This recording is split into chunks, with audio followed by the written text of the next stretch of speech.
নমস্কার বন্ধুরা, lazy cook চ্যানেলে আপনাদের সকলকে স্বাগত।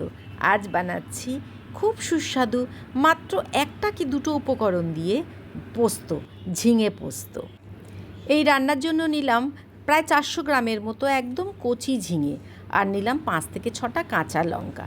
এবার একটা মিক্সিং বোলের মধ্যে প্রায় 2 চামচের মতো পোস্ত আর কাঁচা লঙ্কা অল্প জল দিয়ে পেস্ট করে নিলাম। নিরামিষ দিনের একটা অনবদ্য রান্না এই পোস্ত। আজকে আমি আলু ছাড়াই শুধুমাত্র ঝিঙে দিয়েই এই পোস্ত করেছি। এবার কড়াতে প্রায় 2 চামচের মতো সর্ষের তেল গরম করে প্রথমে 2টো শুকনো লঙ্কা, তারপর হাফ চামচের মতো কালো জিরে ফোড়নে দিলাম। অল্প নাড়াচাড়া করে আমি পুরো কেটে রাখা ঝিঙেটা দিয়ে দিলাম।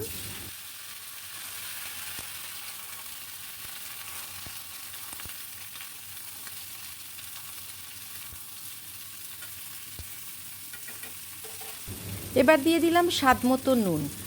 আবারও বেশ কিছুক্ষণ নাড়াচাড়া করে প্রায় 10 মিনিটের জন্য আমি ঢাকা দিয়ে রাখব।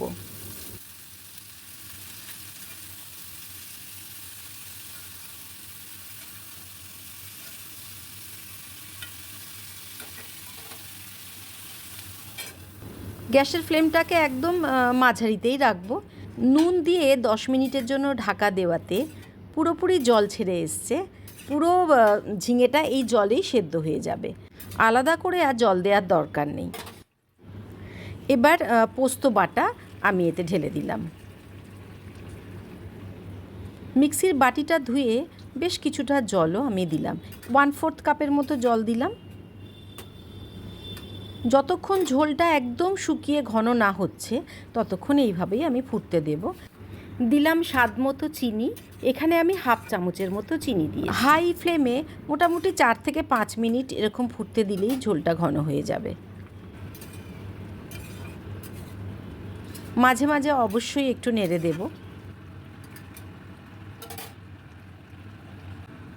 গ্যাসের ফ্লেম হাইতে রেখে 4 থেকে 5 মিনিট এইভাবে ফোটার ফলে ঝোল একদম পুরো শুকিয়ে এসছে, গামাখা হয়ে গেছে। এবার নামিয়ে নেব। কী যে অপূর্ব লাগে বন্ধুরা, কি বলবো।